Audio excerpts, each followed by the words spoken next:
Welcome to Wholesale Hotline. I'm Brent Daniels. I'm Jamil Damji. And I'm Jerry Norton. And I'm Morby. Every week we bring you the best information on real estate investing. Be sure to participate in the comments. And subscribe. Wholesale Hotline!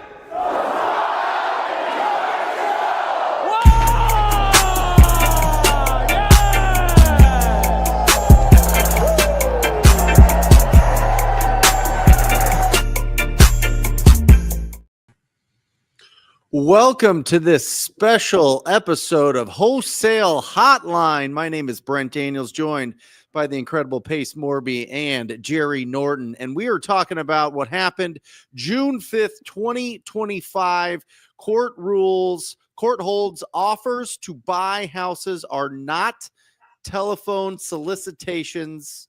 And of course they aren't. Guys, we are going to dig into this because this is really exciting. And really something that I think is a long time coming, but finally somebody actually fought it in court and won the right to say, you know what, when we're calling up somebody and seeing if they would consider an offer on their property, it is not, a solicitation for service or for a product. So, which makes sense. I mean, we're buyers, we're offering to buy something, not sell something. I read this. Congress crafted the TCPA to target specific types of calls, leaving other forms of outreach, such as purchase offers, outside its scope. It would require legislative action or regulatory clarification from the FCC. Boom, baby. Yeah, it's kind of a big deal. I mean, we've been talking about this for a couple of years, and I would say in the side chat, it's one of the most common questions that pop up of, hey, am I allowed to call these people? You know, if they tell me, they yell at me, or I get a letter, better yet, I get a letter saying that you shouldn't have called me, this, that, and the other, and I get a call from an attorney. I think a lot of people forget that we are the customer, right? Just like Jerry just said, we are the buyer, we are the customer. We are not asking, hey, will you buy something for me? We're not selling you anything. We're asking, hey, are you open to selling that thing to me? And what's cool about this is a couple of months ago, also the robo-dial thing got shut down as well. And so not only can you call sellers and offer to buy their house and ask them, hey, will you sell your house to me? But also the robo-dialing thing a couple of months ago also got shut down. And so you can not only call sellers, but you can call sellers with currently, at least the way it stands right now, is you can call it them with AI and just have tens of thousands of calls happening all at the same time.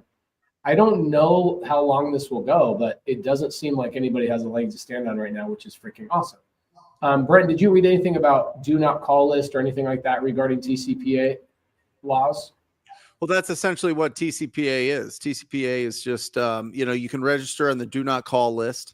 And but they're basically saying that you register for the do not call list to opt out of solicitations, and they're saying that the calls to offer on a property is not a solicitation unless the FCC changes their definition of it or Congress, if Congress says that it is. So it is.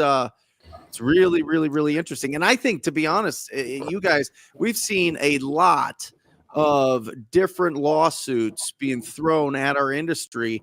And let's be honest, most of them settle out of court. A lot of them don't go the full length to put it in front of the judge to get an actual ruling on this because, the appeal of, hey, if you just settle for $10,000, $20,000, $30,000, you're not going to have this long drawn out court case that's going to cost you all this money. But somebody with deep pockets, and we know who it is here locally, somebody that's done very well in our industry for a long time, was like, you know what, I'm going to fight him. I got the budget to fight him. I've got the cojones, so to speak, to fight him, and we'll see how this shakes out. And it's really interesting that it happened. Yeah, it's cool. I think it's really good for newbies that are afraid to pick up the phone, or better yet, I think it's better for the newbies that use it as an excuse to not pick up the phone, right? They'll go, well, I'm not supposed to be calling, and is there something better? Now, Brent, you guys aren't doing any cold calling right now. Everything you guys are doing is inbound. Is that correct? All inbound. I am looking at now opening it back up. Yeah. Opening back up, hiring 4 or 5 callers, really being tight on the filters coming in, so it's not overwhelmed. The problem that I had in my business, Pace and Jerry, is we were getting, 50, 60, 70 leads to a deal when it came to cold calling. And it usually took between 90 and 120 days from the first time that we talked to the property owner to the time that we actually got paid on the deal.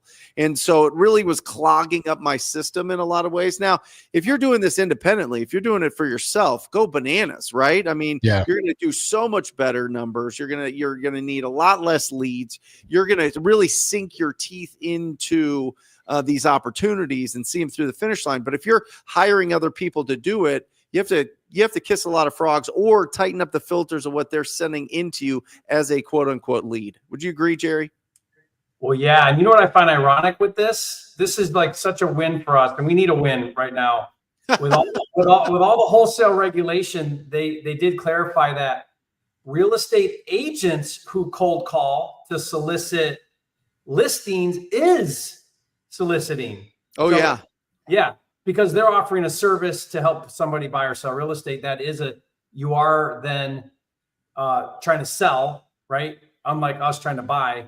So it just cracks me up because they, NAR in the real estate industry, the real estate agent industry has been working so hard to like come down on wholesaling and ban wholesaling and create all these laws. And here this one comes out actually in our favor for once. So it's kind of cool. That is interesting that even an agent is soliciting, but we as wholesalers are legally not. That is so freaking great. What a big win. Service. It's a service that they're providing. They're literally applying for the job of selling somebody's house as opposed to, hey, I want to buy your house. I want to give you this money to be able to buy your house. You know what I mean? It's really interesting that I'm trying to think of, and maybe you guys can do a better job of this than I can, but is there anything else that you know of, any other industry where they call out to offer somebody that answers, offers them money for something or offers to buy something? Is there anything else that this is like that you guys can think of? Maybe in the chat, put it in there if you guys have some experience with it. I can't pull anything out that's similar to, hey, let me buy your house. Maybe let me buy your car, right? I saw that you registered with these cars. Do you want to sell your car? I don't know. But people don't call car owners and say, do you want to sell your car? I don't think that's a thing. Right. So, I mean, is there anything else like this? I don't think so. Charles Madden says, this is actually an interesting thing. He asked a question, which then gives me another question on top of it. Hey guys, you've been in this industry and maybe some of you are licensed. Maybe you can tell us if all 3 of you are licensed agents just to get the license. This is actually a conversation we're going to be having up on, I believe, June 25th. I believe we're going to be doing a Wholesale Hotline episode about the Wholesale Association. Jerry, you are currently licensed, right? Correct, in Michigan. And what percentage of your deals are in Michigan? Well, I mean, I don't actively use my license for traditional real estate, so I don't show homes or list homes very often. I hold my license for a few reasons that just facilitate the investing side of things. Like what? Like give me one reason why you would have a license. Access to the MLS is a good one. Okay, but don't you know like that prop wire is like free? Yeah. I also have a real brokerage, so we build a team under us. So there we go. Okay, that makes sense. So from a standpoint of, hey, people respect you, they see you on YouTube, they want to go and become an agent underneath you. There's a money-making opportunity there for you. So Charles, who asked the question a little bit earlier, just to be very clear, Jerry has a license, but he does not use it as a licensed real estate agent in the traditional sense of the word, meaning he's not listing people's properties and he's not showing houses to buyers. So he uses it for other means. I myself do not have a license. I don't know that I ever will. Brent, you used to be a big real estate agent. That was actually your beginning of getting into this business. Do you currently have your license now? Yep. How often do you use it? Well, I mean, every day to get on the MLS. to look at some deals there. But beyond that, I'm not representing any clients besides myself. Do you feel like the MLS data is better than like PropWire or other services? I think that there's probably just some long-term usage, and some familiarity that I have with it, that I just go to it, right? Because I've been using it since 2004. And Monsoon in there does a really good job of showing me all the pendings. And I think that there's a little bit of lag time on some of the other providers when it comes to the properties that go under contract, which I think is really important. But I feel like, the speed of something like PropWire or these other services where you can pay to get MLS access is getting better. Or maybe it's spot on, Jerry. No, I would agree with that. I mean, the biggest thing about the MLS, because everything starts in the MLS and then it rolls over to other services, paid or free.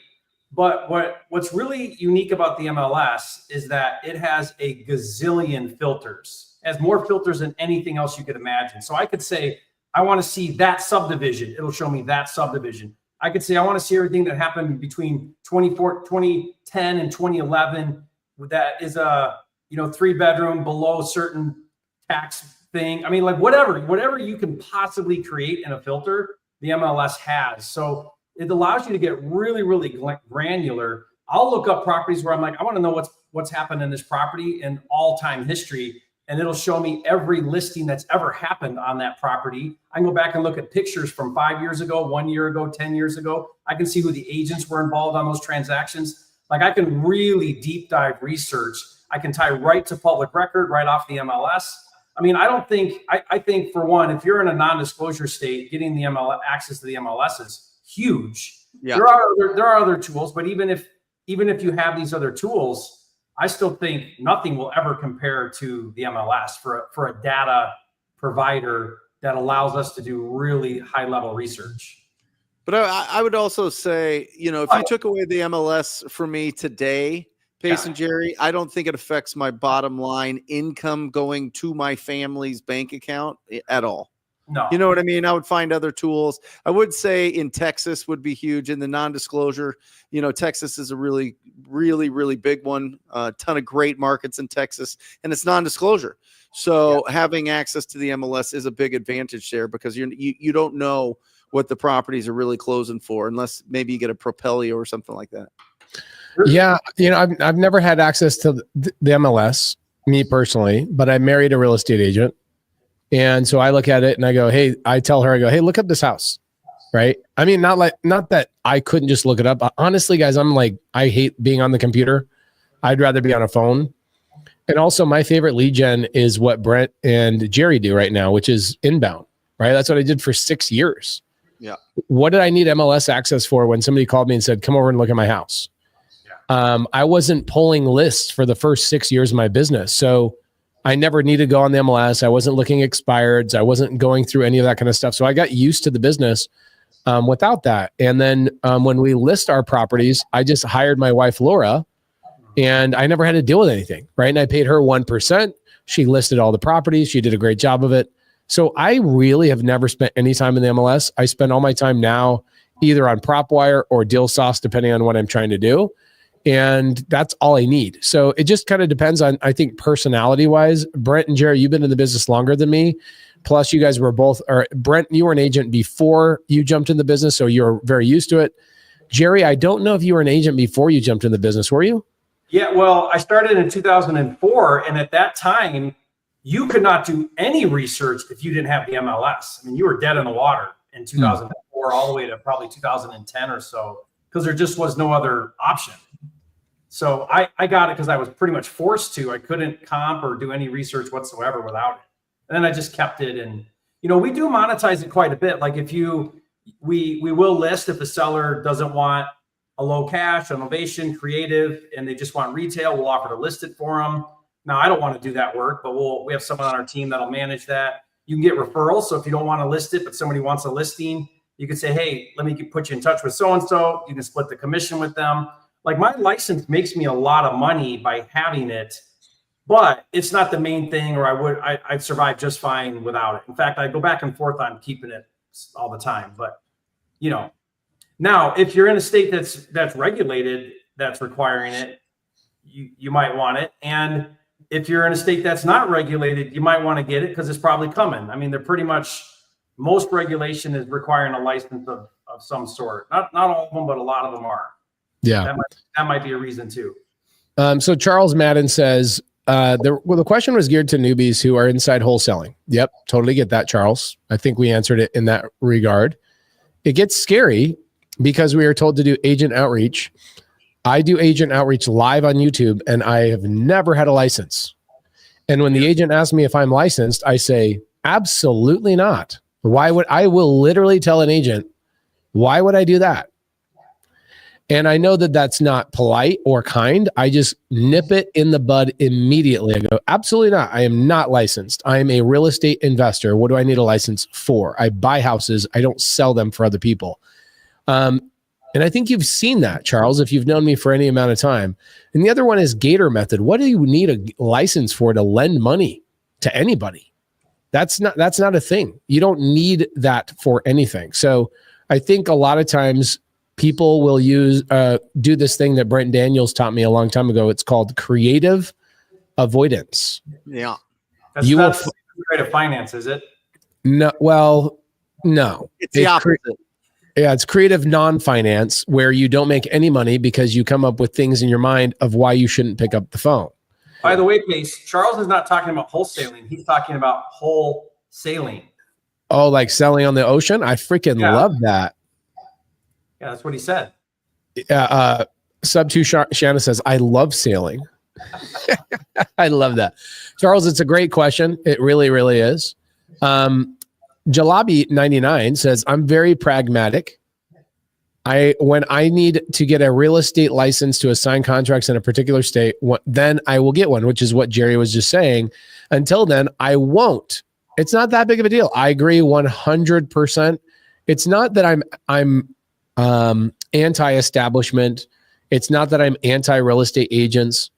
Everybody on my team is licensed. Molly, Jade, Kelly, Shelly, like every girl on my team is a licensed real estate agent.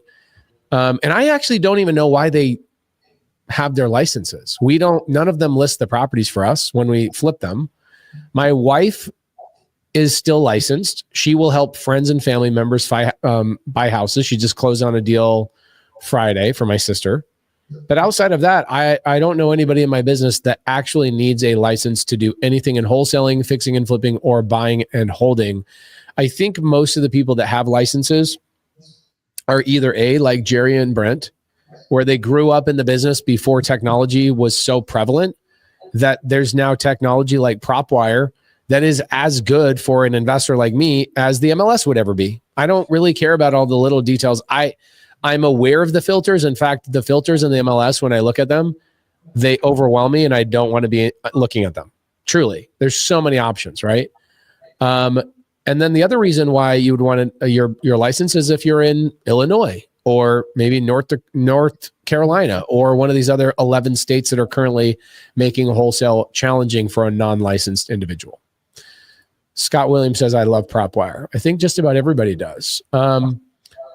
Yeah, and this is a good point too. You can always squat up with the real estate agent if for some reason you need that. I know a lot of people in our communities, TTP, the Iguana Tribe, Sub 2, Astro Flipping, they all in Illinois, they're just teaming up with each other. You want to know a really easy hack for that too? Always. Go to a real estate agent who you're friends with in your market and then offer to pay their MLS dues, like their whatever it is, $50 a month or $100 a month, if they'll set you up as admin under them. Yeah, that's great. What you do is you get your own login now. So you're not using their login. You can't do that, but you have your own login. You can get in there, use the MLS as a tool. Now you can't set up showings and do agent stuff, but you can have your own login as an admin underneath the agent. And that's a really fast, easy way to get access to the MLS. Love that. Samuel Morgan, good to see you, brother. He says, Jerry, have you come across any wholesaler regulations in Nevada? I haven't heard of any so far.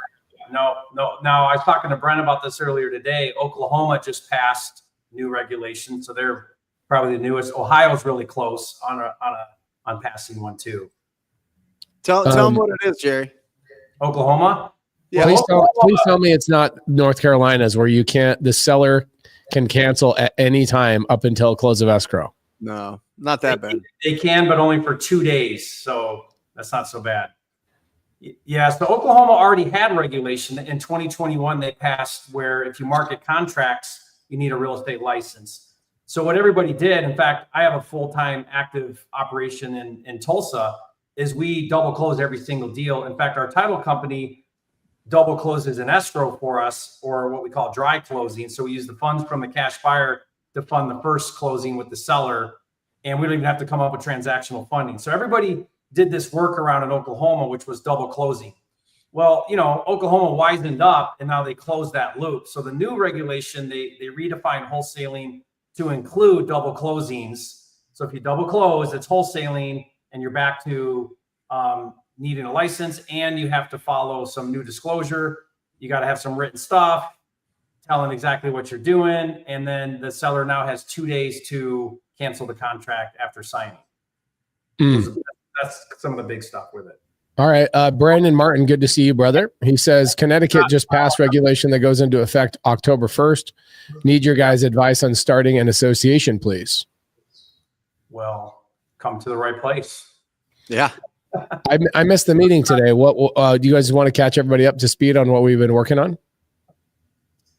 Well, yeah, we've been working behind the scenes with legal and a team to form an Arizona association, and we're using that as a template for, I think, a national association. So we're working through all the things to get that set up properly.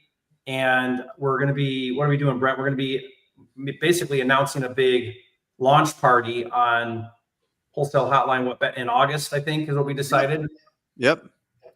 So yeah, we're pretty excited to roll that out. Everyone's been working hard behind the scenes. We've been putting our own money into paying the legal and guys, it's not cheap to get something like this going, but we're going to start in Arizona because Arizona right now has an attorney general who's aggressively anti-investor, especially anti-wholesaler, anti-landlord.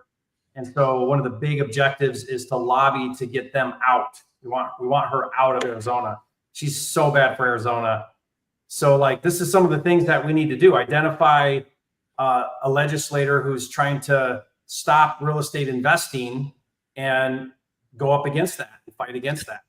Is the biggest challenge, you think, coming from lobbyists on the other side, spending money, trying to get these legislators who honestly are not real estate investors themselves? Why are they so concerned? Is it because the National Association of Realtors is spending money to try and shut us down? I mean, that's a lot of it. Yeah. I mean, if you look at North Carolina, their bill right now, which is led by NAR, is to define wholesaling as any and all transactions unless it's your primary residence. So Pace, that would mean if you buy your mom's house and you keep it as a rental, that's wholesaling. Anything wow. is, yeah. And so and you have to have a license. So they're trying to force every transaction that happens in North Carolina that you have to have a real estate license, force everybody to get licensed and be agents is what they're trying to do. Interesting. The issue is this, Pace. And they're organized. NAR's organized. They get together, they know how to raise millions of dollars and they know how to organize for this stuff. They've been doing it for years. So someone's got to go up against this.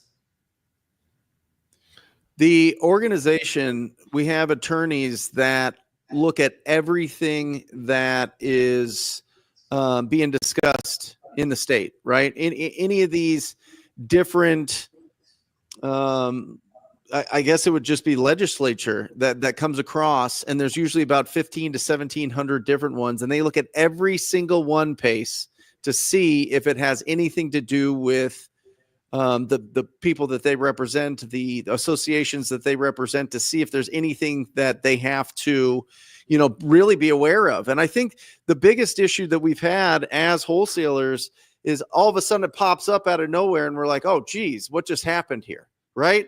Nobody's tracking it. Nobody's going through it. Nobody's putting an argument to the other side. So they just slip right through. They just get absorbed. They're just all of a sudden activated. And then we're like, oh, I guess you have to have a license now in Illinois.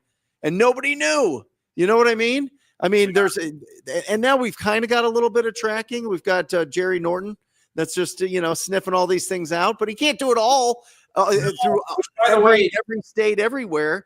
you have to understand what's coming up from the standpoint of legislation. Which, by the way, Connecticut has not passed yet. It only passed the House May 30th. It has not passed the Senate or been signed into law yet. Have there been any states that only got to the House and did not pass the rest? All the time. Yeah. Stuff dies all the time. Yeah. Okay. So you do So want to what you're saying, we got a chance. But once it passes the House and the Senate, almost every time the governor signs it. So it would have to be where the governor's like, oh no, I love wholesalers, I'm not signing this. You know what I mean? But that ain't, once it passes the House and the Senate, it's pretty much a done deal. When are you going to become the legislator for Tennessee? When you become the governor of Montana. I think I could do that. Give me 10 years. I think I could do it. There's only about 42 people that live here, so it's not that hard. You're already going to own half the town, so be easy to vote for you. I'm getting ready to buy another 2-package RV park deal here in Kalispell for $12 million. Unbelievable properties. And I'm sitting here going, am I going to own too much in one city? When are you going to buy the one on the river? That when it's not in a freaking flood zone, dude. I'm so afraid of the floods here. This year we've got a drier year, but there was a couple of years ago, I think like 3 years ago, just flood city. And so I freak out. I worry about all that kind of stuff. Will West Virginia deals dispo at 60% of ARV? Brent or Jerry, what are your thoughts on that? I don't think anybody's dispoing that low. I don't think we're at that point in time. I mean, that was the dispo formula in like 2009.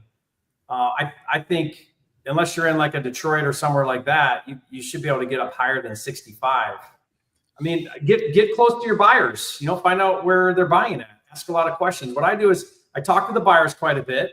And then I also talk to the other wholesalers that are players. If you talk to a wholesaler doing 10 wholesales a month, and you say, hey, what formula are you following?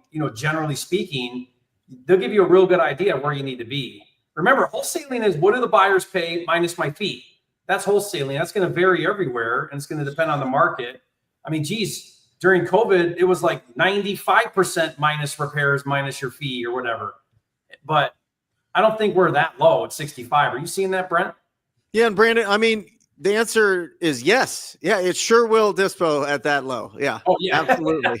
I mean, the answer is yes. The other thing, Brandon, is it depends on what the ARV is. If the ARV is 80,000 or 60,000 in West Virginia, and you're trying to sell it for 40,000 or 50,000, you're going to have some problems if it needs 60 grand worth of work. So remember with the percentages, guys, there are different zones. 0 to 100,000 is a zone. 100,000 to 250 is a zone. 250 plus is another zone. And so what affects those zones is the rehab budget, because a rehab budget for 1,000 square foot house that'll sell for 300,000 versus one that sells for 80,000 is going to be pretty close. Maybe a little bit of difference with appliances and fixtures and some of the finishes, but for the most part, those budgets are going to be pretty similar. And so if it's only selling for 80, that rehab budget's going to really, really, really affect what you can offer on that property. So go after property. My advice is always to go after properties that are at least the ARV is 150,000 once it's fixed up. Yeah, it's interesting to me. Like, I've got a transaction coordinator in the side chat right here, Ella Ray. I call her all day Ella Ray. She's a big leader in our owners club and sub 2. I did a YouTube video with her. She's making like $30,000 to $60,000 a month just being a TC, which is amazing. And she wants to go and buy RV parks. Awesome. Well, if I could bring Ella Ray up here, which I won't, I bet you guys out there in the audience would be very surprised at how frequently wholesale transactions cancel. And the reason why they cancel, the number one reason why they cancel, is because wholesalers don't actually ask their buyers what they should be locking the property up at. They just go and watch some old YouTube video from 7 years ago, and they go listen to some formula of 70 cents minus repairs. They don't know what the repairs are. They don't know how to calculate construction. and then they take a little bit of a fee off. And what ends up happening is most of the time, the seller gives them a number and says, I'd be okay at this number. So the new investor or wholesaler will just lock the deal up. And then they go and try and dispo it and nobody buys it. And then they go, oh, wholesale sucks. No, you did wholesale backwards. You would never, ever, ever go start a Subway franchise without doing market research first. You'd want to know, what are the busy cross streets? Where are people buying sandwiches? What part of town do people, frequent every single evening at this time before opening a location? You don't go open a location, then just hope the customers come. You find where the customers are going. And it's the same thing in real estate. You go and find out what your buyers want. I was doing this on PropWire last week, where I was just calling buyers for people on YouTube. And I was calling those buyers and saying, hey, I see on the software I have that you own 32 rentals in this town. Are you buying more? And they said, yeah, I am buying more. I buy about 3 a year. What do you have? That's where you start wholesaling when you're brand new. Now, Jerry and Brent and myself, can I make a call to a seller and know what I should be buying it at? Yeah, because we've done thousands of deals. But when you're brand new, the first person you should be calling is a buyer, not a seller or not an agent. Do you guys agree with that? I love it. I squat up. It's the whole point of the show. I would also say, guys, I have over 3,500 wholesalers in my phone. They text me when they need some advice to, look and take a look and underwrite a deal. Stop trying to give cash offers to people that bought properties from 2022 and recent. Like, if they bought it in 22, 23, 24, or 25, knock it off. There is not a single deal, and it's been hundreds of deals that I have comped in the last year of people that have bought properties. They made a huge mistake. The market adjusted on them. They're totally underwater in these deals, and they're trying to convince people that are just getting started that this is a good deal because it's a good price. It's not. Knock it off. Filter out. If you filter out, go to PropWire and filter out all properties that have not. You need to make sure they've been owned for at least 7 years. At least 7 years. 5 would be kind of on the cusp. I would say 7 years. There needs to be built up equity in there, guys. Stop trying to do the deals with people that bought the property in 2024. It's a nightmare. You're wasting your time. You're wasting your time. Let's do a little PropWire action for just a second. If you guys don't mind, let me present my PropWire. And let's just show you guys how easy it is to find buyers. Okay. If you guys are new, watch how many times I have to click a button to go find a buyer. Watch. I'm going to choose Maricopa, Arizona. So that's 1 click. I'm going to go to cash buyers. That's 2 clicks. And I'm going to say single family houses because that's where there's the most transactions. That's 3 clicks. I'm going to go to, let's see, the additional owner filters. I'm going to say, I want an absentee owner. I don't want to call people that live in the house if I'm trying to find cash buyers. Yes, cash buyer. And I want people that have done, let's see, minimum properties owned by owner. Let's say minimum, you have to own 10 properties. And I want to do max 50 because I don't want to get like hedge funds. I clicked 7 times, guys. I found 17,461 cash buyers. Okay. It's not hard to find buyers. And you would just click on one of these people and go, all right, look what's cool about PropWire. It will say, I'm in mud. That's Iman's. I know. We all know Iman. He's a good guy. Yeah. He has 45 properties owned, $19 million. He has about $6 million in equity in these. So we know Iman has a little bit of money. This is a real buyer. And by the way, all of 3 of us have done deals with Chris Iman. He's a great guy. I just saw him the other day in Miami. It's where Jamil got started. Yeah. I probably have done 150 plus deals with Chris Iman back in 2019 and 20. Oh yeah. Here's another one. Owner. Skaz. I don't know Skaz 86. So this person named their LLC right after whatever. 27 properties owned. Check this out. This guy has $11 million in equity on his properties. Do you think this is a quality buyer you should be calling? Guys, this is very... Pace, if you wanted to, like, let's say you had limited time and capacity, Yeah. go back to your filters. Okay. One thing that you could do is click on, I think it's owner, go to owner. And then let's see, keep going down. No, it's not that one. Go to financial, forget which one it is here. Estimated equity, last sale date. So what you could do is you could say, look, I don't want to call a cash buyer who hasn't bought a property in 5 years. I want someone who's buying now. Yeah. Okay. How about in the last year? Yeah, so you could do something like that. Now it's going to shrink your list quite a bit, but at least you know now that these guys that we're talking to. 62 buyers. Yeah, so those are good buyers because they bought in the last year. And they have at least 10 properties. And they have at least 10 properties, yeah. And 10, if 10's too much, go to 5. I think 5's your minimum to get, I mean, you're still probably dealing with a mom and pop at 5, but if someone's got 5 and they bought in the last year, that's probably a good buyer to call. Honestly, the amount of buyers that are in Maricopa County, just on that list, I mean, you got 160 right in the center. You probably have about 500 buyers in Maricopa County just with that list. That's more buyers than I've ever had, ever. Like, I've had big lists of buyers, but I probably, in all the years I've done wholesale, I probably have only sold maybe to 100 buyers. Yeah, and the reality is it's like 25 that I've done 50 plus deals with each one of them. And I imagine you guys are probably pretty similar, right? The same buyers show up over and over and over. Yeah. Brent, you might be a little bit different because I think you're listing a lot of your properties, correct? No, we've been, Jeremy does a good job of keeping our list of buyers really fresh. So it just, in some markets, a lot of them disappear and then new ones come in. And so we try to stay on top of that and communicate with them as much as possible and try to get the most out of every single deal that we do. So, but we run across the same guys. I mean, we probably sold, 5 already through Matt Justice. So we work with a lot of wholesalers that also represent a ton of other or have a ton of other cash buyers, or they buy them themselves. So it's phenomenal. Spencer Caldwell sells a bunch. Matt Justice sells a bunch. Jamil and Keegley, they do a great job. Well, not Jamil, but Keegley, right? I'm in for sure. Do you play around with the flip properties list at all? I didn't think I was advanced enough to do that. Go back. I'll show you how that works if you want.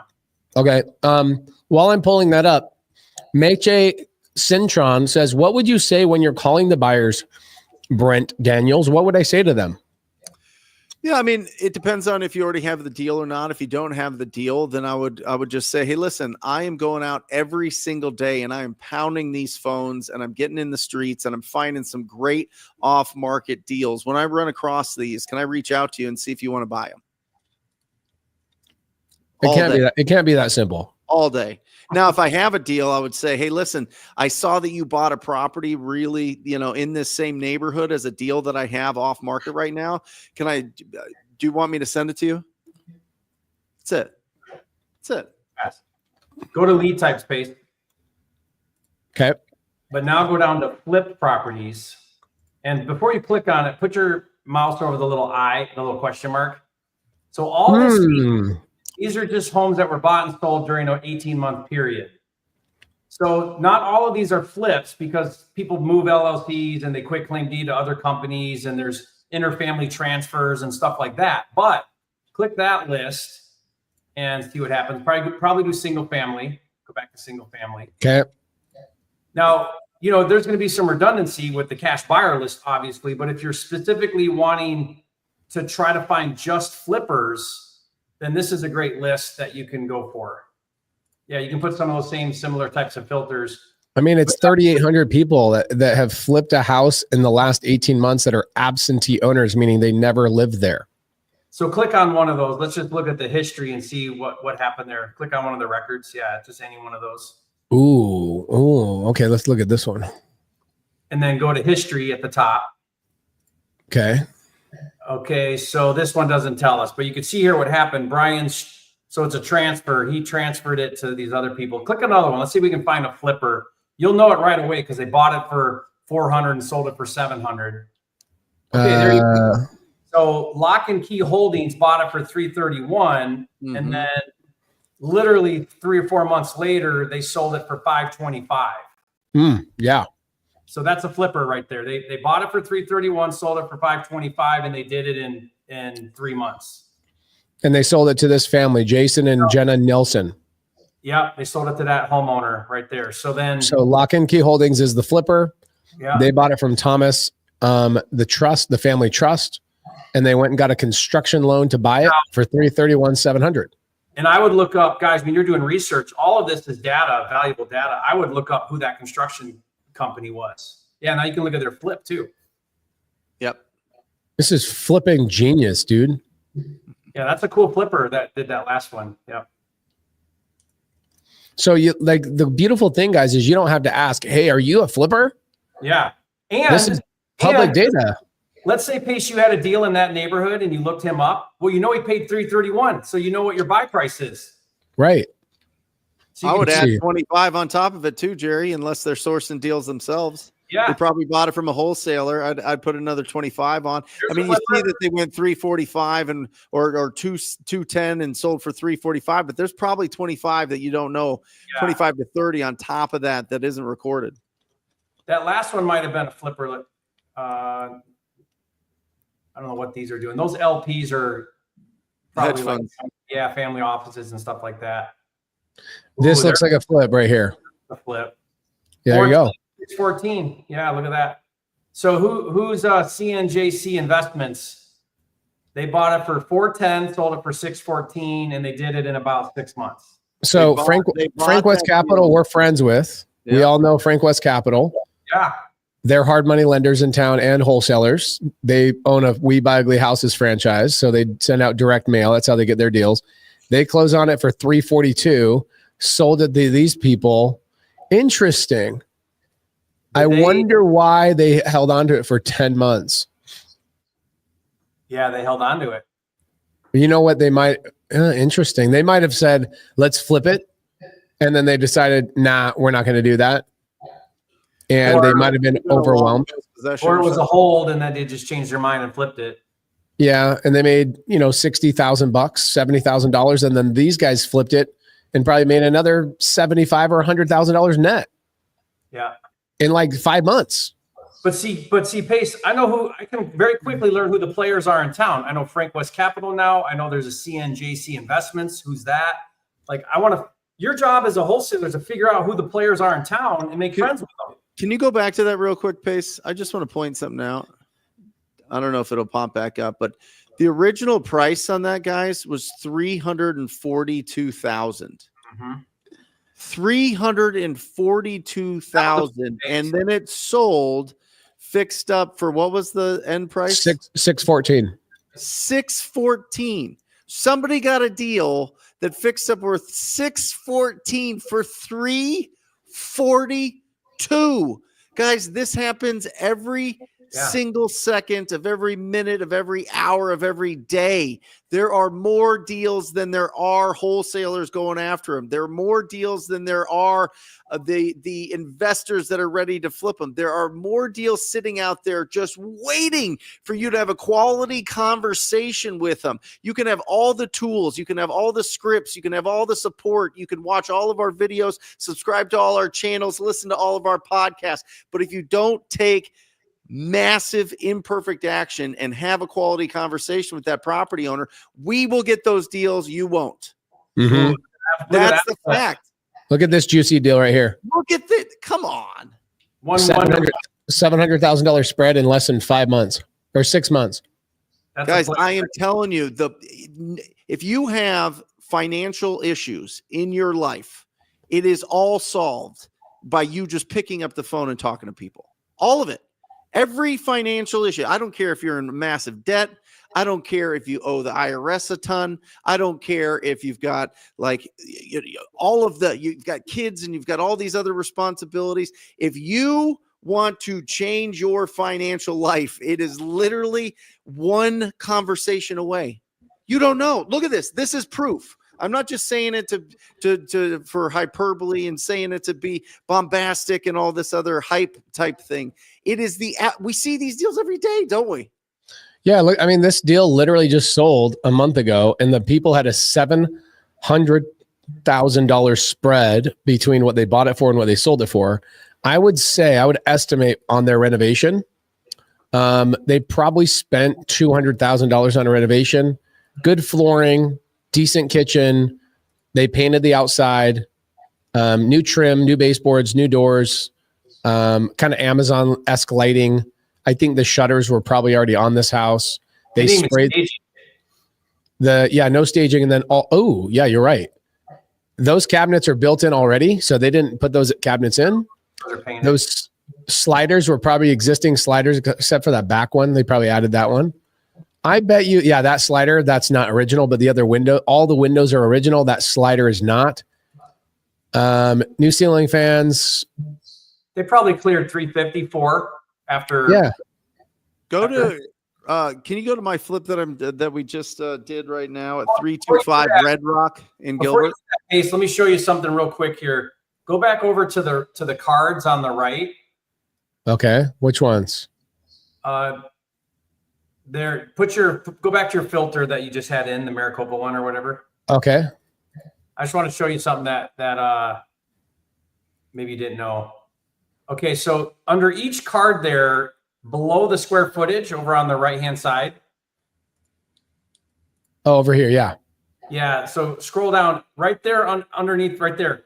We identify all of the filter types that property matches. So you can see, like, go down the one below. It says +3. So if you click on the 3, it'll tell you cash buyer, flip property, high equity. You go down the one below there. It was an absentee owner. It's a flip property, and it's an MLS sold. So at a glance, you can quickly look at each of these, and you can know, okay, what's going on here at a high level. I can see all the things that happen here with this property. Yes. Guys, it's getpropwire.com is the domain. Getpropwire.com. Getrichamothertrucker.com is basically the domain. Brent, what was that address, brother? 325 North Red Rock, 2 words. Probably Gilbert. Get rid of the North. Just put N. Yeah.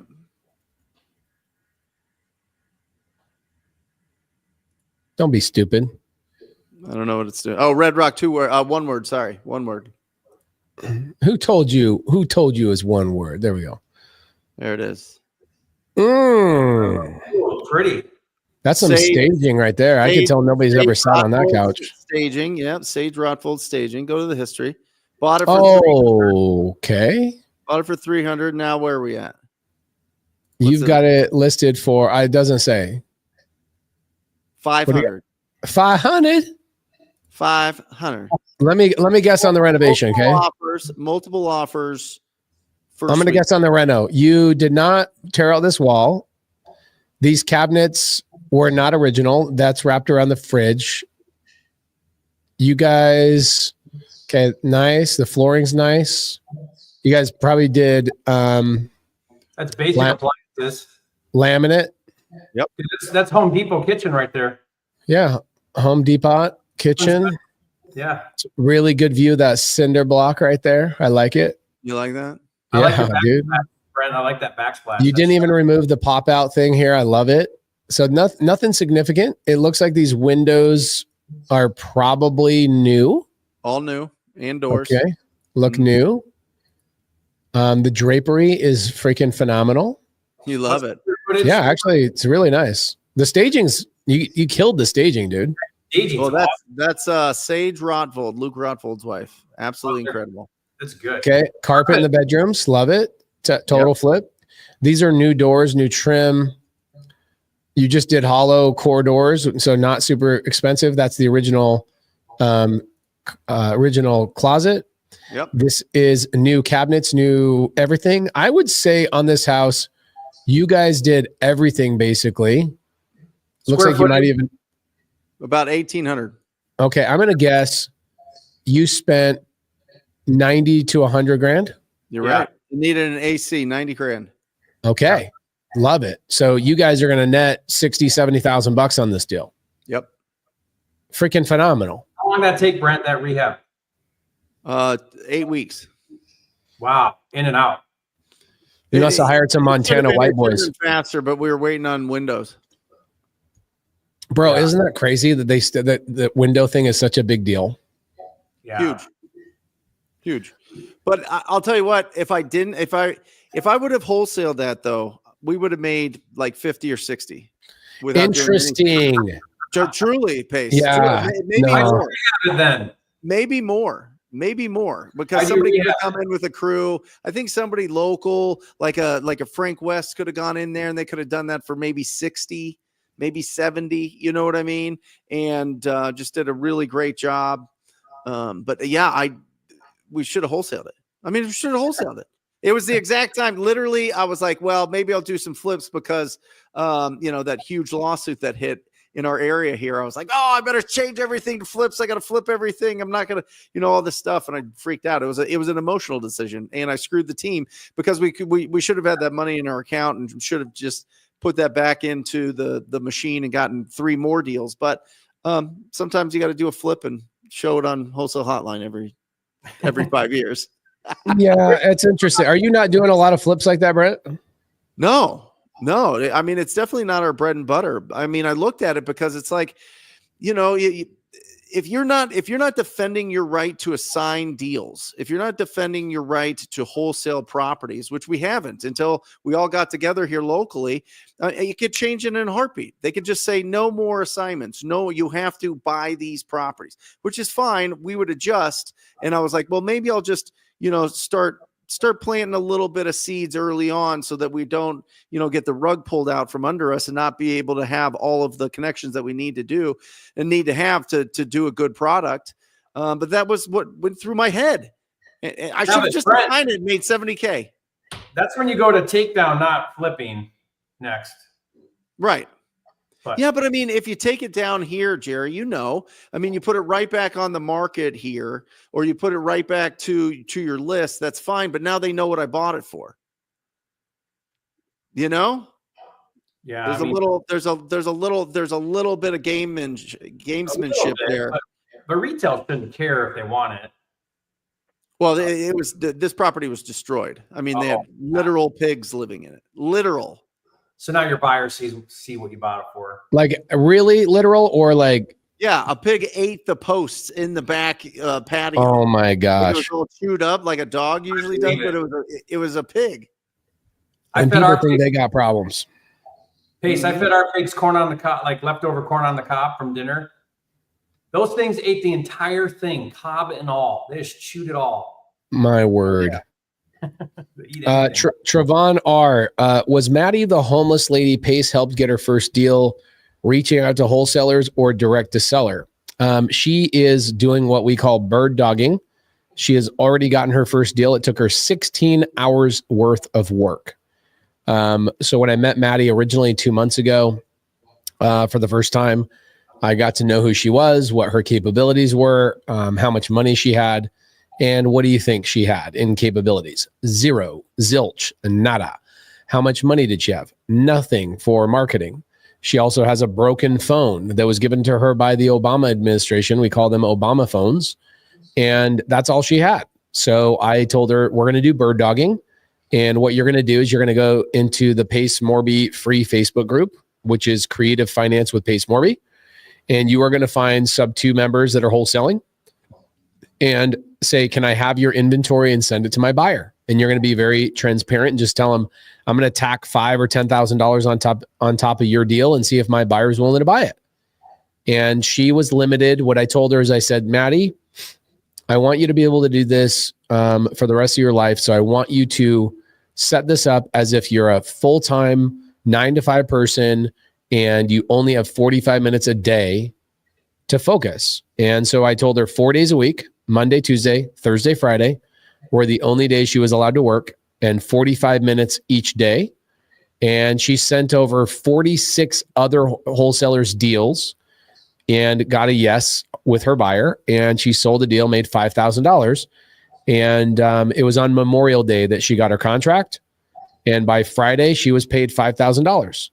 And guess what she's doing today? She is still sending over addresses and still working the game. I think she'll get her second deal this week. A homeless lady living in a shelter. And when I say shelter, I'm the guy that has helped her and picked her up and dropped her off and guided her along the way, which is all the stuff that we teach on Wholesale Hotline.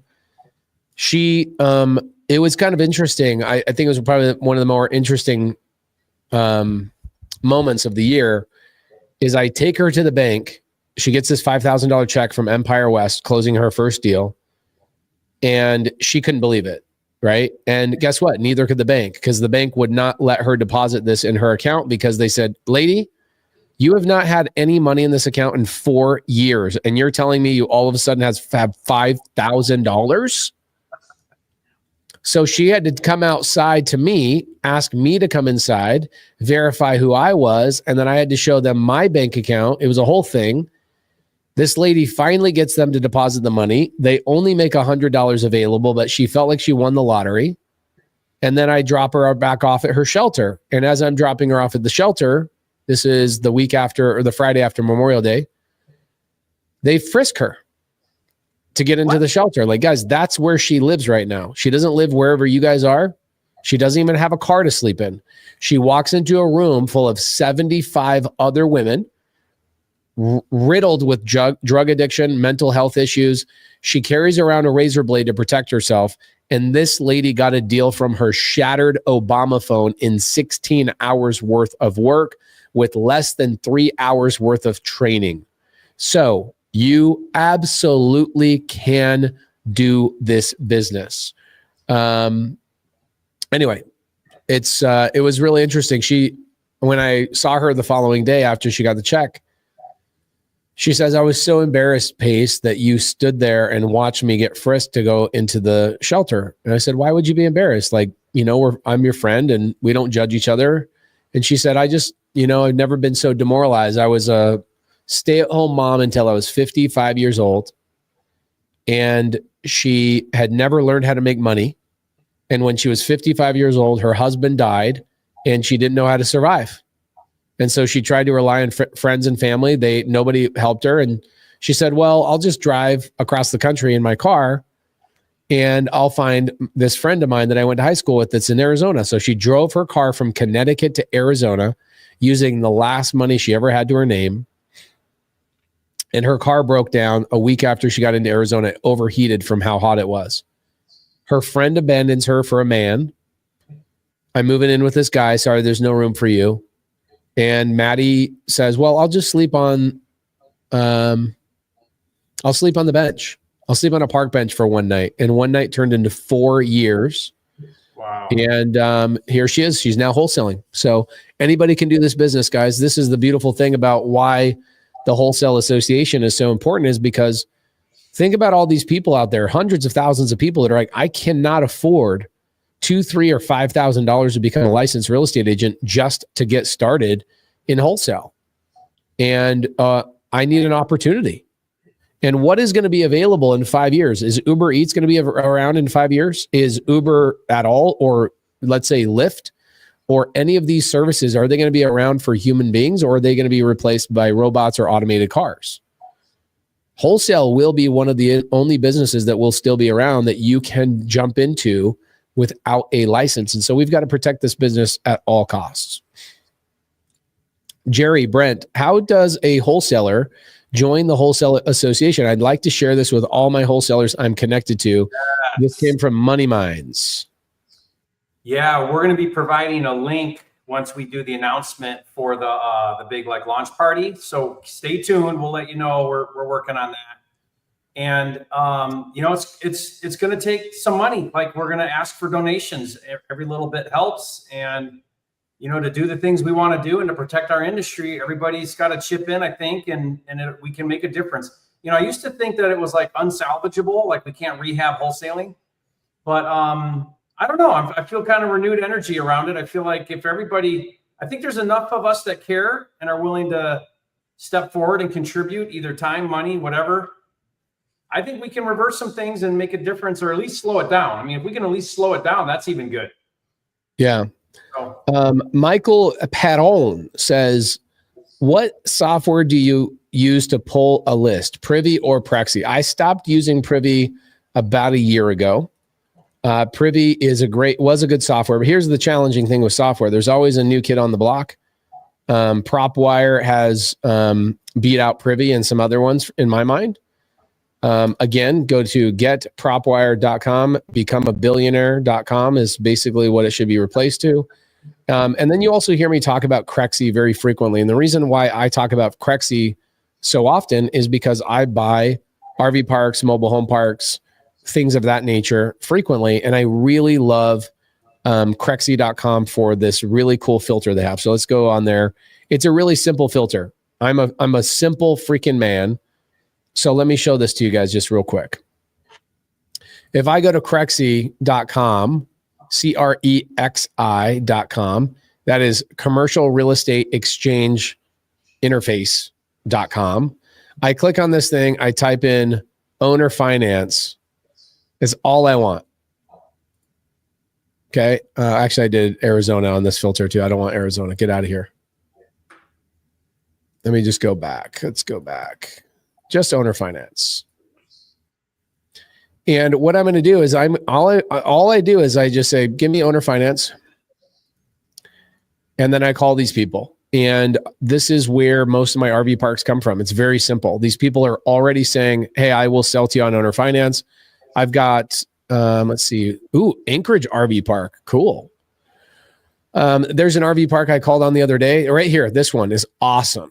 Okay. Rockport, Texas is down by Corpus Christi. I talked to this agent. This agent is really, really cool. Annette Scott. She has so many freaking RV parks that come through her pipeline. And this park was on the market for 259 days. So it's a easy call for me to make. I'm simple. Guess what I don't have to do? I don't have to pull a list. Why?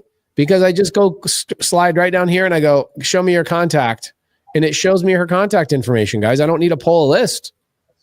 This is why reaching out to real estate agents is such a cool thing. Oops. I see what happened here. Hold on. What happens on StreamYard is it doesn't like to track your tabs you open.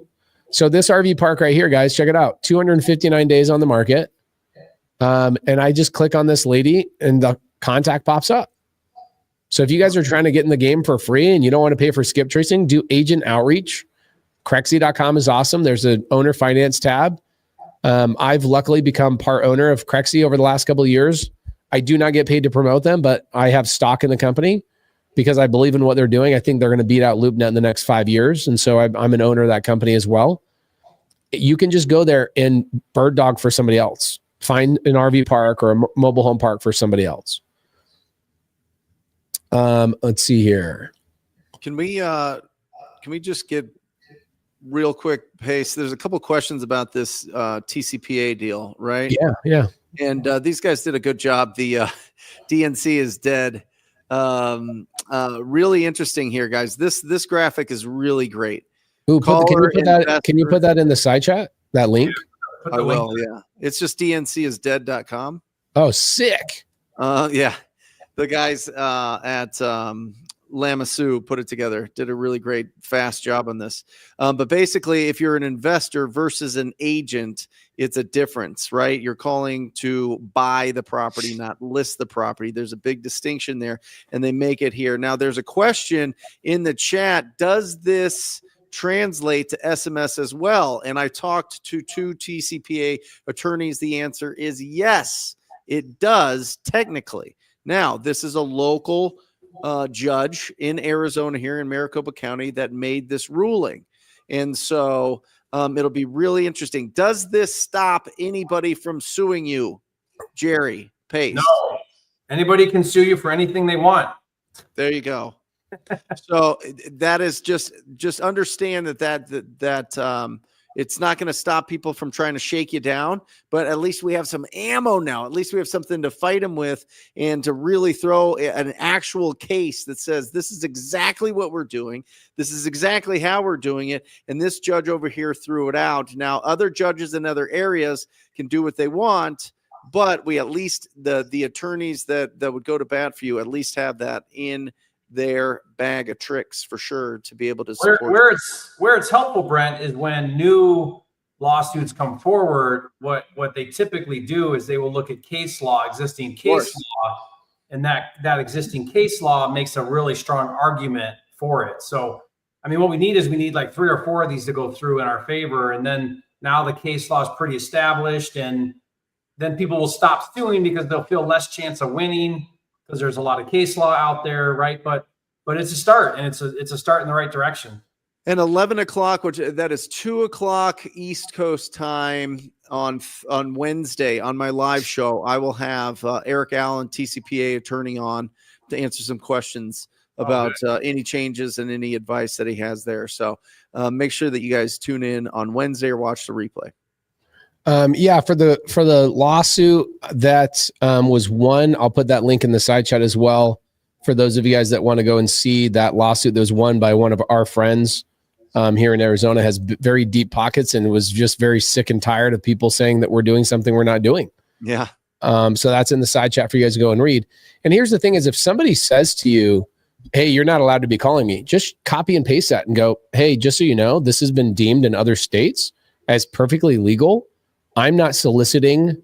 I'm not trying to sell you anything. I'm not a Girl Scout trying to sell you Girl Scout cookies. It's the same with no soliciting when I'm knocking doors on foreclosures. People go, do you knock no soliciting? I'm like, yes, because I'm not soliciting. I'm asking them if they'll solicit to me. Please solicit your home to me. Please try and convince me to sell your home to me. So I would share that link with people.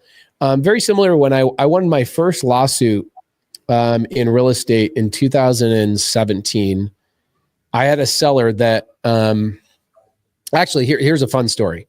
So I had a gentleman named John I was doing business with in Arizona. He would dispo my properties for me. And I get a call from the title company on this deal that I went to the house. I didn't have the contracts. This is before like I was really good with like digital stuff and I had a transaction coordinator. This is like 8 years ago. So my wife went back to the house and got the contract signed. And in both situations, we recorded the entire conversation. So I record every appointment, every conversation on my phone. I do a voice memo. And by the way, Arizona is a one-person state, meaning I'm aware that I'm recording. They don't have to be aware that I'm recording. It's just I have to be a party to the transaction. So I record the conversation. My wife records her conversation. She gets the contract. We open escrow. I send the deal to John. I go, hey, John, will you sell this deal for me? John had an agreement with me that he made a flat fee of $5,000 on every deal I sold. Okay. And then he saw my contract and saw I'm making $100,000 assignment. Didn't sit well with him. So what happened was I get a call from the title company a week later saying that the seller is canceling, saying that you got her to sign under duress and that she was in a bad state of mind and this, that, and the other, and that she's canceling the contract. And I said, I called my attorney, Sean, I know Brent uses Sean as well.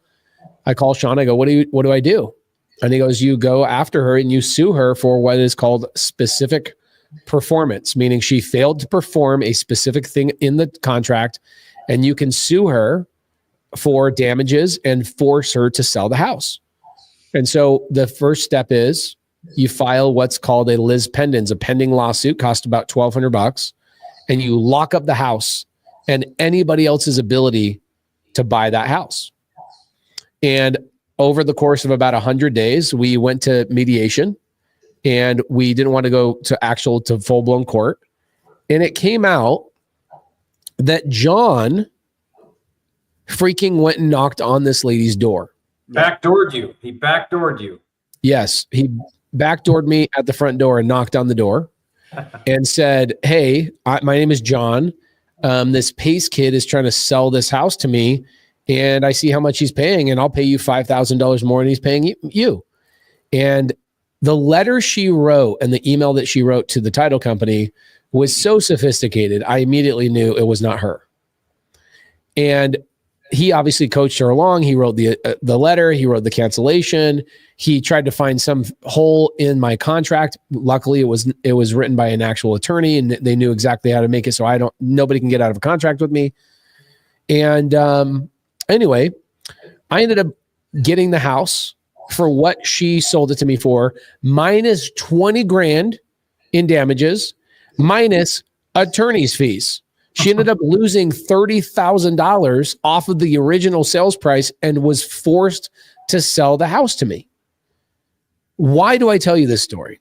I tell you this story because anytime a seller tried to cancel with me in my wholesale business, I sent them the link to the settlement of this situation. And I said, I'm okay if you want to cancel. I just want you to read this before you do.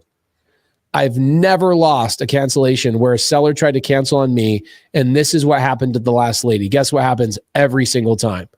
They buckle 100%. And so what I would do with this link that you guys have is that link is power.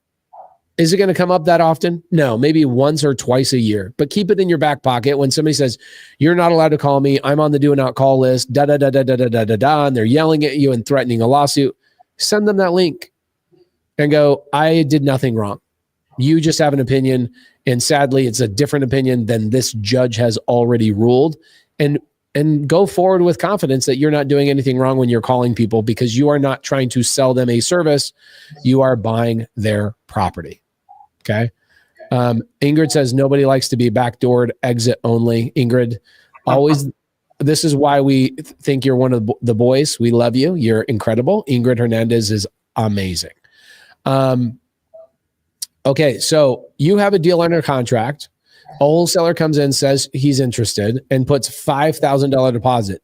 3 weeks go by, title is cleared, everything. Let's see, where is this? Anthony Cruz. Where's the rest of this, Anthony? It's at the very bottom. Yep.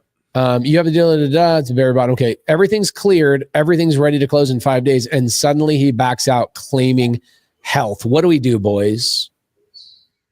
Was it non-refundable, the earnest money? Better Should be. have been. Take the earnest money, resell it.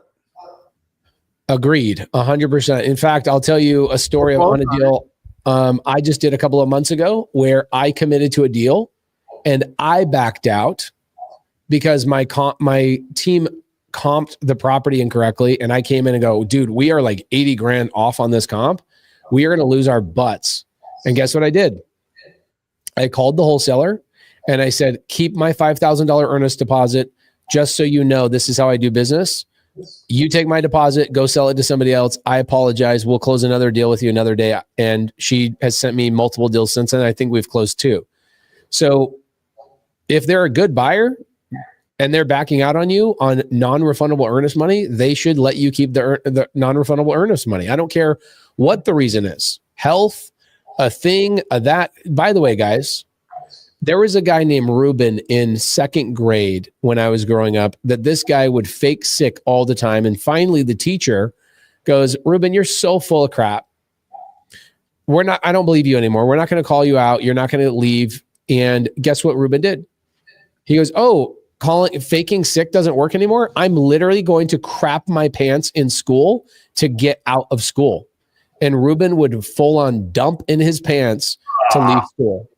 Man. Was it school that bad? No, he just didn't like school, I guess. But I remember this so vividly in 2nd grade. I like Ruben. Ruben's seeing this. What's Ruben doing now? We got to hire Ruben. I bet he'd be a good wholesaler, Pace. He probably would be a good wholesaler. He hates the establishment, but he hates the establishment. Yeah, Mrs. Heredia, look at my this teacher. She says, Pace, your whole life. This is what you're going to learn. Your whole life, you are going to find people that will lie to get out of all their obligations, and they will make things up. And Ruben is a really good example of that. It freaking was tattooed on my brain that people will full on crap their pants to skip school. That's right. So guys, I'm telling you, when somebody says, oh, I'm sorry, I can't do the deal, my health. If you wanted to honor your commitment, you would have just sold the deal to somebody else.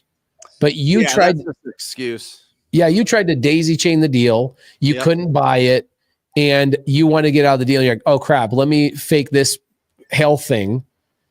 And that's happened so many times in your life that I'm sure you're the boy that cried wolf. Nobody believes anything that you have to say. Take the earnest money and run. Yeah, car dealerships can cold call, by the way. Car dealerships can cold call people that have not expressed interest to see if they could buy their car. It's the same thing. Yeah, but who does that? Why? I just Car automobiles are cold calling homeowners. Hey, you want to sell your used car? Yeah. Every day. You've never had one of those calls? No. Oh yeah. Okay. No, I never have. Lead No. generation, baby. Morning tomorrow. Yeah, you're gonna get a bunch of them. Yeah, interesting though. Yeah.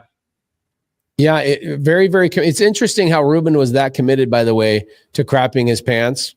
And most people can't even be committed enough to pick up one phone call and call it one agent. You know what I'm saying? Like, he probably is a killer wholesaler. Okay, so Rodolfo, what if the wholesaler backed down after a contract and I wired non-refundable EMD? Okay, what if the wholesaler backed out after the contract and I wired non-refundable EMD? That's a good question, Brent. Any idea on that? Yeah, I mean, it's with the title company or closing attorney. So either you're going to buy that house, buy the property, or if it cancels, they should wire it back to you. Yeah, I would add, if you're the wholesaler and you put down non-refundable, you better be dang confident in your deal, because your earnest money is non-refundable. You're committed now. So if your buyer flakes, find another buyer. Keep their earnest money. Your cash buyer's earnest money should always be more than your earnest money with the seller. Yeah.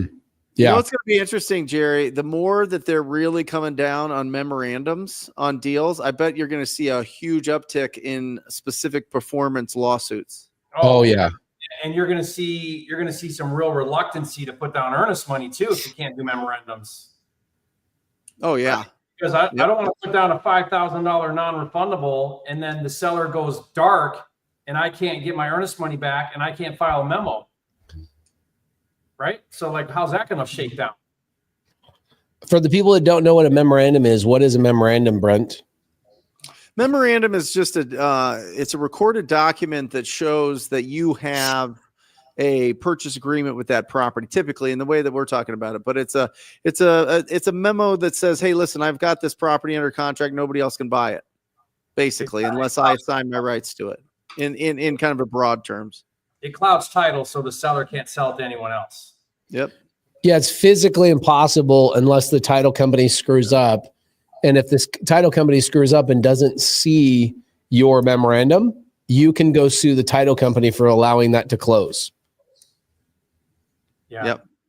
Yeah, it prevents them from getting clean title. Yep. And so you're going to see more lawsuits, I bet, Jerry. More. You could probably file the lawsuit yourself for specific performance. You probably don't even need an attorney. I mean, you don't. Once you have the paperwork down. Filing a lawsuit for specific performance is not the same as filing a memorandum. A memorandum costs you nothing. Title puts it on and you wait. Suing for specific performance, you can't sue anybody without spending 10 grand, You don't think that people will figure out the paperwork and just file it? Yeah, I think you can with a Liz pendants, like for specific performance, for sure. Yeah. Yeah. I mean, I'm a little bit, I think if I was starting out now and I've got ChatGPT, I probably could figure it out. But where I was starting out, I wouldn't even chance it. I would just hire the attorney and let them take care of it. But I think now people can.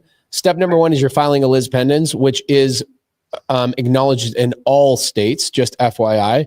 All people in Massachusetts are like, well, they don't look at memorandums. Okay, well, they'll file a Liz pendants, which means I'm filing a lawsuit and I'm letting you know that it's pending, and it locks up the house immediately. And the cool thing is on a Liz, you could file a Liz pendants for no attorney. I always did it with an attorney just to make sure it stopped the sale, stopped everything, so I could prevent anybody else from closing on that property. Robot lawyers should be cheaper, hopefully. Yeah, they will be for sure. Brent and I talked about this. I mean, we release earnest money early all the time as a seller benefit, so they can move and stuff like that. Well, now what? You release $5,000 in earnest money early before closing. So I think what we'll end up doing, the shift we're going to make is it's a lien now. We're going to lien the property rather than to file a memo. Yep. And we can now because we've given money to the seller, so we can do that. Yeah, that's very similar to the situation with that real estate team that was going out knocking on doors telling people, hey, we want first right of refusal to list your property. We'll give you $500. Because they actually transferred money to that person's name, they were physically able to file a lien on the property to prevent anybody. They weren't memorandums, they were full on liens because there was money that actually exchanged hands. It was genius. I think I think they got rid of that. I think the attorney general got rid of all that kind of stuff. Do you know where the memo problem's coming from, though? I've been doing a lot of research on this because there's a lot of bills out right now. Tell us. It's coming from real estate agents with their listing agreements. So agents file they file memorandums on their listing agreements, and these things are like 40 years old, or like they last for 40 years, and they endure survivorship and all this. It's agents being unethical and shady, not wholesalers. That's crazy. Wow. Yeah. Wow, bro. Yeah. And we're That's insane. That's insane. Yeah. Like, just do your work. Just go find another client. You're going to tie somebody in to sell their house for decades? Come on. Yep. And then they negotiate their commission when they try to resell it. It might take me decades to figure out how to pronounce this name. Quentavanian. That's definitely not right. Hey, I have a deal right now. I wrote up a contract. I'm just stuck figuring out the next steps. They wanted $480 for the property, and I got it locked up at $447. What are the next steps I should take? So there's a lot of missing information here, first and foremost. They wanted $480, but you locked it up at $447, which means that you bought it below what they originally wanted. Congratulations. That's freaking awesome. But we don't know the address, and we don't know if this is actually a deal. What I would do is I would go into the Wholesale Hotline Facebook group, or I'd go in the Creative Finance with Pace Morby Facebook group and go, I have a contract on this house for this much money. Who is a buyer for it? You got to go find a buyer. Go find a buyer. Or better yet, I'll show you how to do it. Quintavarian, I'm so sorry. I definitely don't know how to pronounce your name. What I would do is I'd go to PropWire, getpropwire.com. And I would go to that filter that we just did and find a buyer that's within like a mile or two of where that house is located and start calling them and saying, I have a house under contract. I think you might like, can I send it over to you? If you talk to 10, 15 buyers, you'll know exactly what the right number is because they'll tell you. Yep. My first 100+ deals, I did not comp one property. So, and I also never canceled the contract. Like that is the craziest thing. I got so lucky. I don't think I knew people canceled wholesale contracts until 2013 or 14. And I started meeting wholesalers at meetups, and they're like, oh yeah, I keep getting deals under contract, but I can't sell them. So I'm canceling. I'm like, so your buyer's backing out? They're like, no, I just can't find a buyer. I'm like, okay, man, I guess I just got really lucky. You know, I had my first mentor bought my first 100 deals. Jamil bought my next 100 deals, 120 deals. I never had to comp a property. I literally just texted them the address. So you, Jerry and Brent, you guys do a lot of inbound leads. And so I would get those leads. I would literally text them to Jamil and go, hey, what do I need to buy this for me to make money? And he says, buy it for 200. I can sell it for 210. So, if you want to give me $5,000 or $10,000, cool. Anything you buy under $200,000 is all yours. I'm like, okay, done. And then I'd go in and go, all right, I want to make 25 grand. I'm going to try and get this locked up at 175. I'd get it locked up at 175. I'd let Jamil go sell it for whatever he could sell it for, and I'd make $25,000. I don't know why you guys do everything so backwards when you're brand new. Why are you? Think about what you're doing real quick. You are going to a seller and you are giving them false hope when you have no idea who the buyer is when you're brand new. This is a real family with real situations. They have real budgetary concerns. I have a house in Fayetteville, North Carolina, I bought 4 years ago. I get a call from a wholesaler. His name's Ted. Ted. I can't remember his last name. I think it's, gosh dang it. Anyway, Ted calls me up and he goes, hey, I ran into a lady. She's in a really bad situation. She's sleeping on the floor of her house. And I'm like, okay, why? And he says, well, apparently a wholesaler locked her up under a contract, and he was supposed to close 4 days ago. I go, okay, let me call her. Let me figure out what's going on. Let me see if I can help her. So I call her up, and I still own this house to this day. And I said, hey, what's going on? She says, well, I'm sleeping in a sleeping bag in my living room. My whole entire house is packed up. I spent $5,000 on a moving company to move my stuff across the country to my daughter's house. I'm downsizing, and I need the rest of my money from the escrow to actually get myself over to Arizona. And she's like, I went over and asked my neighbor for a freaking sleeping bag to sleep in my house because all my stuff is already across the country. And I'm like, okay, what, and I pull up the address and I see the ARV's like 310. I go, what did he buy your house for? And she says 300. I'm like, ma'am, there's no possible way he's closing escrow on this deal. She's like, why? And I go, because there's no way he can make any money. He couldn't sell the house, so he just abandoned you. And she goes, no. He put in earnest money. I know he's not going to walk away. And go, did you get a receipt of the earnest money? She says, no, I didn't. I go, then he didn't put in earnest money, and you're never going to hear from him again. I ended up buying that house sub 2. I took over her 2.5% rate. Great deal for me. I cash flow $500 a month on it. But I look at this and I'm like, guys, you should not be calling sellers and negotiating with sellers if you don't freaking have a buyer, especially when you're brand new. This is what gets our industry a bad name, is that, wholesalers are out there willy-nilly. They don't have a buyer, and then you lock up contracts and you don't know what to pay. Call buyers in the local area and go, hey, I'm looking for deals. I'm banging, just like Brent said, I'm banging the phones every day. I'm TTPing all over this son of a gun. And I want to send you opportunities. When I'm negotiating heavy with a seller, can I send you an address and you tell me what I should pay for it so that I can just send the deal to you? That is how you get started. If you don't know how to comp and you don't know how to value a property, you do not lock sellers up in contracts if you don't have the ability to sell it. That makes you, bro. And that's a problem too, is I think people want to leave the industry after they have too many canceled contracts to go, this doesn't work.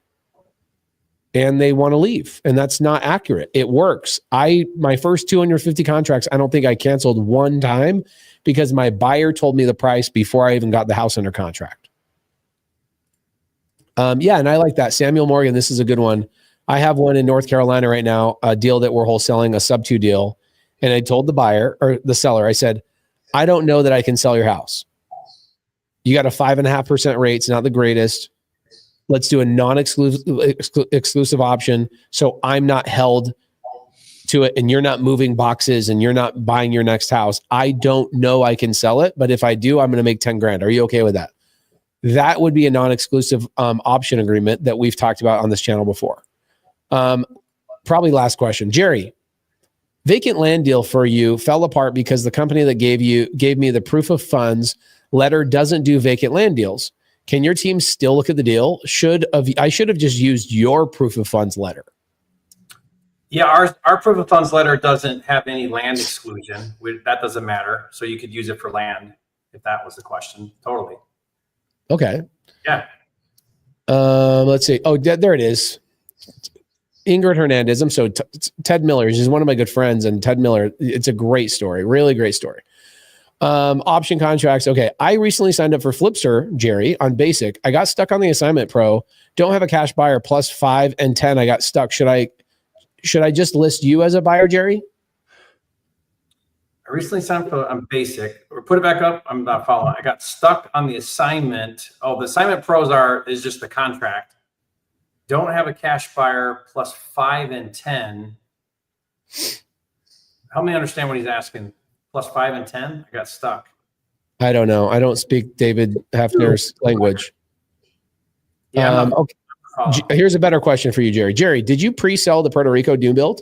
Not yet. It's up for sale, and we've listed it with renderings while we finish it. So we had a guy from the Bahamas. He's from London. He has a house in the Bahamas, a house in Florida. He spent an entire day at the property. Yes, of course. Yeah. So I don't know. He's pretty interested. But you know what I did? That's funny. You guys might get a kick out of this. I told the agent, our listing agent, and we tell this to any buyer's agent who wants to show it. I say, look, we'll pay you the commission agreed upon, but we do not want you at all part of this transaction or negotiation. You have to agree to get out of the way. We don't want you. If you have a buyer, we want to meet the buyer there, and we want to walk the property with the buyer, and you are not allowed to be part of the conversation. Go sit in your car and get out of the way. Same with our listing agent. And I'm going to pay the full commission just for the exposure, because I'm so confident that I can sell it better than any agent would ever possibly sell it. Isn't that funny? Yeah. Yeah. Okay. So your homeboy says he got stuck on questions 5 and 10 on the contract. Oh, I see what you're saying. I mean, I'd have to pull it up and see what it is, but it's one page. So I don't remember what those questions are. Okay. Brent, what do you have going on? You have your attorney coming up. Yeah, live show on Wednesday. Join us. It's going to be a phenomenal show. Got Corey Raymond out of Green Bay, does like $3 million in Wisconsin. He's going to be on the show. We're going to have Eric Allen, TCPA attorney, to let us know all the updates there. So that'll be on the Brent Daniels YouTube channel. That starts at 10 o'clock Pacific Standard Time. So that's 1 o'clock Eastern Standard Time. So come join me. Love it. And Jerry, what do you have going on right now? Not much, just working on videos, working on deals. Got a lot of projects going on that are fun, and getting ready to road trip out to you, Pace. I'm excited, man. The summer doesn't start until you get here. I'm flying to Pebble Beach this week for Owners Club retreat. And then I'm going to be with Tony Robbins and Dean Graziosi the week after that. And then I'm spending the next 30 days with you, which is incredible. We've got, I do have a multifamily training coming up this Thursday, everybody. My company, we just got a 102 unit multifamily under contract. It's a motel that was converted recently to an apartment building. And the guy who was converting it ran out of money. And so I came along, and my fund is going to come in and finish it off. We are doing what I'm calling a super Section 8 project, meaning that HUD has already officially said they will fund 102 of those units, paying for all the rentals for all of those units on a multifamily situation. So I want to break down that deal on Thursday. Guys, go to the free Facebook group, Creative Finance with Pace Morby. I'm going to break a deal down and just teach you guys how we underwrite multifamily deals. And Ryan Wagner, my head of acquisition at the Sub2 Fund, will be breaking it down with me. That's happening Thursday at 3 p.m. Arizona time. The link is in the free Facebook group. Jerry and Brent, I love you guys. My mentors that I look up to all the time. Brent, one of my first mentors I ever spent money on, best money I ever spent. Jerry, one of my best friends. I look up to you every freaking minute. I appreciate you guys tremendously. Thank you so much. Good having you on, Pace. You know, we do this every Monday. I know. I've been in this fulfillment prison where my team has been putting things on my calendar on Mondays, and I'm like, please stop doing that. But they had already booked it out for like a month. So I miss you guys. Love you guys. Love you, bud. Love you guys. Guys, we will be back next week for Wholesale Hotline episode. I don't know. Do we know? 274 or something. 274. Bring your mother, bring your father. Tell them that it's real, and we will be having a lot of fun next week. Maybe we'll do some more prop wire stuff. I'm curious about maybe calling some buyers live with Jerry Norton. Guys, we love you. We'll see you next week for Wholesale Hotline. We are out. Or just say squat up. So squat up and enjoy the show. Yeah. Yeah. Okay. 1, 2, 3. So squat up and enjoy the show. What are you doing? I didn't say nothing. Why? I don't know. Okay. So squat up and enjoy the show. Cool. I think we should use the one where Jamil doesn't say anything.